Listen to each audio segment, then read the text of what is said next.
जळगाव जिल्ह्यातील चोपडा या तालुक्यापासून काही अंतरावरच अकुलखेडा हे गाव आहे।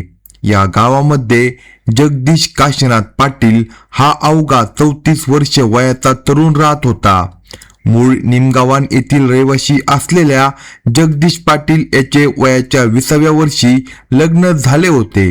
योग्य वेळी योग्य वयात जगदीश पाटील या तरुणाचे अनिता या 18 वर्षाच्या तरुणीसोबत लग्न झाले। जगदीशचे वैवाहिक जीवन सुखात सुरू होते। आरो वॉटर फिल्टरचा प्लांट व्यवसाय त्याने थाटला होता। या व्यवसायातून त्याला चांगले उत्पन्न सुरू झाले।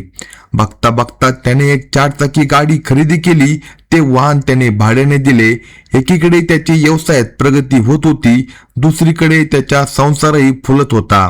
त्याच्या संसार वेलीवर एक पुत्र आणि एक कन्या रत्नाचे आगमन झाले। एकंदरीत त्याचा संसार सुखाचा सुरू होता। दरम्यानच्या कालावधीत त्याच्या बायको आणि त्याच्या हातात एक अँड्रॉइड मोबाईल आला। हाती अँड्रॉइड मोबाईल आल्यामुळे ती फेसबुक, इंस्टाग्राम, व्हॉट्सॲप असे विविध सोशल मीडिया प्लॅटफॉर्म हाताळू लागली। कर लो दुनिया मुट्ठी में या स्लोगनने मोबाईल युगाची सुरुवात झाली होती। मोबाईलच्या माध्यमातून जग तिच्या अगदी जवळ आणि मुठीमध्ये आले होते। बघता बघता अनिताला मोबाईलचे वेडच लागले। यूट्यूब, व्हॉट्सॲप हाताळता तिला इंस्टाग्रामचे वेड लागले। ती दररोज इंस्टाग्रामवरील रील्स बघू लागली। तिला इंस्टाग्रामवरील रील्स बघण्याचे वेड अर्थात व्यसनच जडले होते। त्या माध्यमातून ती देवानंद धनगर या 35शीतील तरुणाच्या संपर्कात आली। देवानंद धनगर हा शिरपूर तालुक्यातील बामपूर येथील रहिवासी होता। ज्याप्रमाणे अनिताचे लग्न झाले होते तसेच देवानंदचे देखील लग्न झाले होते। दोघे विवाहित असून इंस्टाग्राम या सोशल मीडिया प्लॅटफॉर्मच्या माध्यमातून एकमेकांच्या अगदी जवळ आले। दोघे एकमेकांसोबत मोबाईलवर चॅटिंग करू लागले। आयराणी भाषेत एक गाणे तयार करण्याचा प्रस्ताव देवानंद याने अनिताजवळ ठेवला होता। त्या गाण्यात अनिताला रोल देण्याची त्याची इच्छा होती। हा प्रकार एके दिवशी तिचा नवरा जगदीशला समजला। जगदीशने त्याबाबत बायको अनिताला जाब विचारला। त्यावेळी तिने आपले देवानंद सोबत व्हॉट्सॲपवर चॅटिंग झाल्याचे कबूल केले। मात्र मी मरेपर्यंत तुझीच राहीन असे तिने नवरा जगदीशला सांगून हाताबाहेर जाणारी परिस्थिती काबूत ठेवल्यामुळे जगदीश शांत झाला। आपला लग्नाचा नवरा असून हम दो हमारे दो असा आपला सुखाचा चौकोनी परिवार आहे हे तिने समजून घेतल्यामुळे तिने देवानंद सोबतची अटॅचमेंट कमी करण्याचा प्रयत्न सुरू केला। ती त्याला आता टाळू लागली होती। मात्र गेल्या 4 ते 5 वर्षापासून अनिताच्या संगतीत राहण्याची व तिच्यासोबत चॅटिंग करण्याची सवय जडलेला देवानंद तिचा दिवाना झाला होता। त्याने आपल्या छातीवर अनिताच्या टॅटूसह अनु माझी बायको असे गोंधून घेतले होते। काही केल्या देवानंद हा तिचा नाट सोडायला तयार नव्हता। देवानंदने आपल्या छातीवर अनिताचा फोटो आणि तिचे नाव गोंधून घेतल्याने त्याच्या बायकोच्या लक्षात आले। आपला नवरा परस्त्रीच्या नादी लागल्याचे बघून ती संतापली।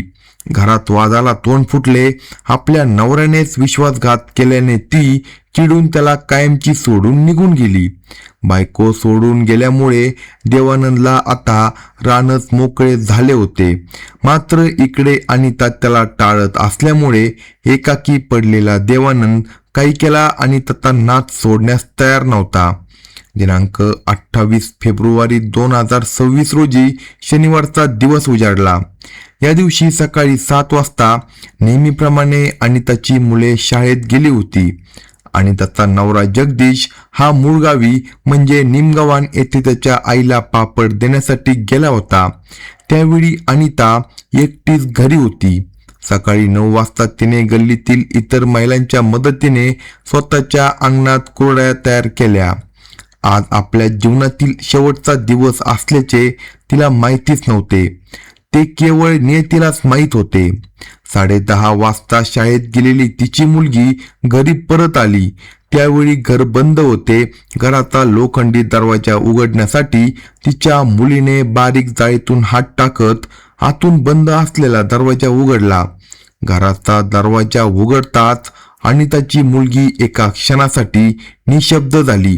तिच्या पायाखालची जमीन हादरली. तिच्या तोंडून शब्द देखील निघत नव्हते.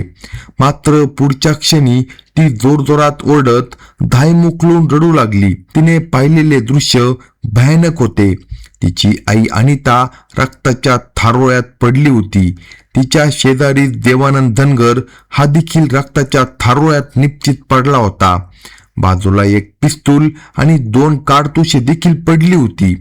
एकूणच भयानक दृश्य अनिताच्या मुलीने बालपणात पाहिले होते. ते दृश्य तिच्या बालमनावर कोरले गेले. ते दृश्य तिच्या नजरेसमोरून सरकण्यास तयार नव्हते. प्रसंग बाका होता. प्रसंगाचे भान ठेवत तिने वडील जगदीश पाटील यांना कॉल लावला. पप्पा, तुम्ही लवकर घरी या. आपल्या घरात आई व तिच्याजवळ अजून एक जण रक्ताच्या थारोळ्यात पडला आहे, असा निरोप तिने तिच्या बापाला दिला. मुलीचा रडलेला आवाज आणि निरोप ऐकताच जगदीशच्या मनात धस्त झालं. निमगव्हाण येथे आईला पापड देण्यासाठी आलेला जगदीश आईला सोबत घेऊन लागलेच अकुलखेडा येथे येण्यास निघाला. तो आला तेव्हा घराच्या बाहेर मोठ्या प्रमाणात गर्दी जमली होती. जगदीश व त्याच्या आईने घरात जाऊन पाहिले असता घरात अनिता व देवानंद या दोघांचे मृतदेह रक्ताच्या थारोळ्यात पडलेले त्यांना दिसून आले. हे पाहून जगदीशने हंबरडा फोडला. त्याला गल्लीतील लोकांनी घराबाहेर काढत शांत केले. या घटनेची चोपडा शहर पोलिसांना माहिती देण्यात आली. माहिती मिळताच उपविभागीय पोलीस अधिकारी अण्णासाहेब घोलप, चोपडा शहर पोलीस स्टेशनचे प्रभारी पोलीस निरीक्षक मधुकर साळवे आदींनी आपापल्या पथकासह घटनास्थळी धाव घेत पुढील कारवाईला सुरुवात केली. दोघांचे मृतदेह उत्तरीय तपासकामी उपजिल्हा रुग्णालयात रवाना करण्यात आले.